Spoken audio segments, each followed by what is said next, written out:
তো না স্যার লাইটটা না ধুয়ে যায়, অবশ্য কয়লা ধুলে কি আর ময়লা যায়? এসে গেছে রোদের উপর বিষ পড়া। কাপড় কাচ্ছো? না না, কাপড়গুলো অজ্ঞান হয়ে গেছিল, জল ছিটিয়ে ছিটিয়ে এদের জ্ঞান ফেরাচ্ছে। আপনি না কাপড় চেঞ্জ করতে গেছিলেন? মাইন্ড চেঞ্জ করে ফেলেছি। আমার ব্যাপারে যেন মাইন্ড চেঞ্জ করে ফেলবেন না। হ্যাঁ, কিছু না, আমি তোমাকে হেল্প করি।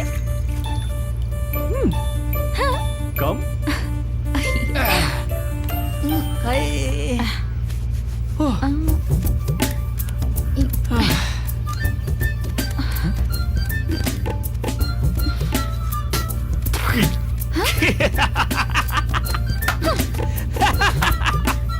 ও ম্যাডাম, অনেক কষ্টে কাপড়গুলো জ্ঞান ফিরেছিলাম, আবার অজ্ঞান হয়ে যাবে, ছেড়ে দিন। ও হ্যালো, শিখিয়ে দিলে পৃথিবীর সব কাজ শিখতে পারবো।